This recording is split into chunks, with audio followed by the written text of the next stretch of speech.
Okay, again, we're continuing with Standard 10.0, students add, subtract, multiply, divide, monomials, and today we are focusing on the idea of multiplying polynomials and monomials together. Okay, so 5b, given a polynomial and a monomial, students be able to multiply monomials and polynomials. Okay, so we're multiplying mono, which means one, with poly, which means many. So I'm multiplying one number times many numbers. Okay, so here's your do now questions. Again, you should have completed this before watching this video. Okay, now when we see squared here, that pertains to this entire term. So I'm going to do this twice. 8x to the 5th power. So 8 twice, and then x to the 5 twice. X to the 5, x to the 5. Now again, like I did before, I'm going to multiply the coefficients first. 8 times 8 is 64, and x times x is x to the 5 plus 5 is 10. Okay. Here again, this is from your notes from yesterday. Again, I'm going to start off with, let's highlight these instead. Let's start off with the numbers first. 20 divided by 5 is, 20 divided by negative 5 is negative 4. And then we have x to the 3 and x to the 3. We'll divide those two. They cancel each other out because they make a big 1. So they can cancel out. 3 on top, 3 on the bottom. And y to the negative 8 and 1. Okay, so let's do this according to our exponent rules, which you should have learned in Castellanos class. Y to the negative 8 over y to the invisible 1 should be top minus bottom. Negative 8 minus 1, which is y to the negative 1. Sorry, negative 9. So y to the negative 9. Now I can rewrite that as negative 4 over y to the positive 9. That way I have no negative exponents. Negative means it goes to the bottom. Okay, so teaching number 1. Okay, now what I'm going to do is I'm going to use a box method, kind of like multiplying using a table. And the reason why I'm doing this way is because it'll help us in the next section. It may seem a little bit tedious, like too much work right now, but it will help us later. Okay, so I'm gonna rewrite this with boxes. So just like a regular multiplication table, it's a little bit bigger. Okay, and I'm gonna multiply, put the 4x, I'm gonna move it down here to the side. 4x squared, and then on top we'll have 3x squared, 25x on this row, and negative 7 in this column. Okay. Now, red and blue make purple. So 4 times 3, I'm going to multiply one pair at a time. 4 times 3 is 12. X squared times x squared is x to the 4th. 4 times 25 is 100. X squared times x to the 1 is x cubed. It's a positive. And 4 times negative 7 is negative 28. X squared times no x's is just x squared. There's my answer. I can rewrite it that way. It's not a box. 12x to the 4th plus 100x cubed minus 28x. Okay, there's our answer. I'm using this box method, and it's just like a multiplication table, and it will help you later on. If you don't want to do this, it will be more difficult later. It will be more, and I don't want that. So do it my way. Okay, again, I'm going to do the same thing. Let me rewrite it.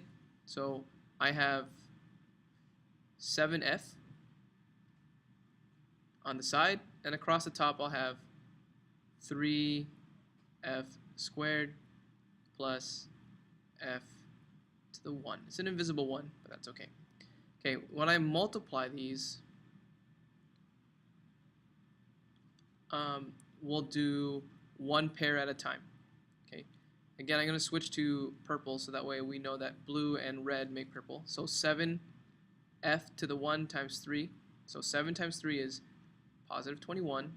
F times f squared is f cubed. 7 times positive 1, there's an invisible 1 right here, is just positive 7. F times f is f squared. So our answer is 21 f cubed plus 7f squared. Okay, just like finding the area, length times width, it's the same exact thing. Okay, now when you see this, people are like, oh, that's so much more difficult. Okay, now remember, keep in mind that these are just numbers. Just like I did before, I did 7 times 3. Here, when I write this out, I'm just going to multiply the coefficients, the numbers in front, together. So, negative 1/3 y, and across the top I'll have 9y plus 3yz. Then I'll make my box. Okay. For every term, they get a row or a column. So, again, let's start multiplying. 1/3 times 9. 1/3 times 9. Okay, a little bit difficult. I'll do that off to the side. So negative 1/3 times 9/1. We'll get negative 9/3. We get negative 3. Okay. Negative 3 y times y is y squared. I'm just doing things in parts. Again, we don't want this to be more difficult than it needs to be. Okay, negative 1/3 times positive 3. So negative 1/3 times 3/1. Negative 3, negative 1, negative 3 over 3 times 1, which is positive 3. That equals negative 1. So negative 1, y times y, again, these are the same base. Y times y is y squared. There's no z, so I'll just put z. Okay. Here's my answer in purple.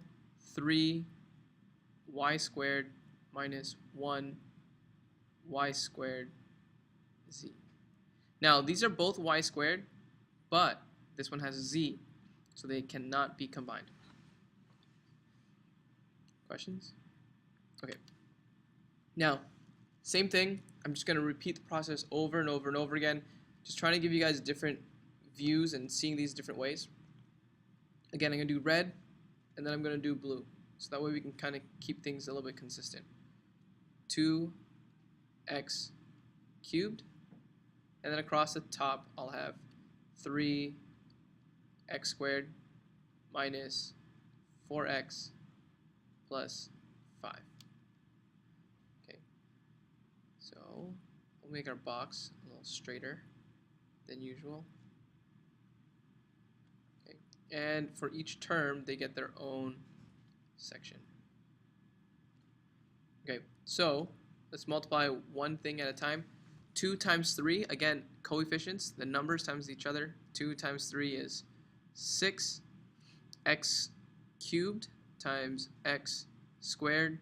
It's going to be x to the 5th power. I'm just adding them together. 3 here, 2 there. Positive 2 times negative 4 is negative 8. X cubed times x to the 1 is x to the 4th. And 2 times positive 5 is 10, positive 10. And there's x cubed times no x's. I guess I just get 3x's total. Okay, so there's my answer. 6x to the 5 minus 8x to the 4th plus 10x cubed. Okay. Now, this is important because when we go to the next chapter, we're going to do the same thing, but backwards. Okay, So here's our agenda for today. We did the do now. This was a direct instruction. We'll do a little bit of whiteboard practice after this. Here's the practice, and then we'll work in these 3 sections. I'll post this up on the wall later today or on the website so you guys know which one you're working on. Once you sign on to RevPrep, it'll show up. Okay, it should be again the same one as yesterday. Operations with polynomials, and the lesson is going to be multiplying monomials and polynomials.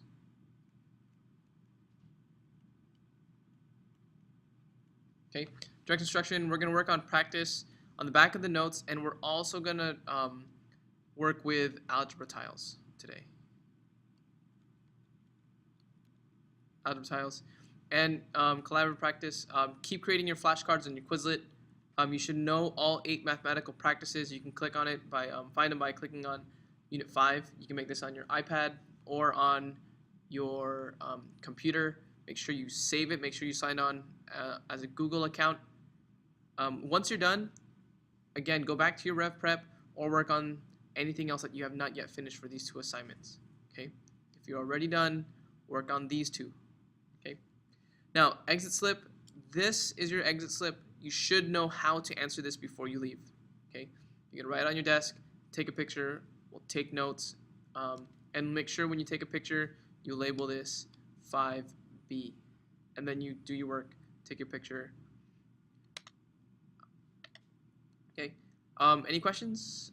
Make sure you write them down in case you forget. Should be fairly easy. This is just multiplying. We're doing what we did last class, just distributing, multiplying it many, many times. Okay. You can think of this as distributing from here to there, get 6. 2 times -4, -8, and 2 times 5, you get 10. It's the same idea. It's multiplying monomials 1 times many, same as distributive property.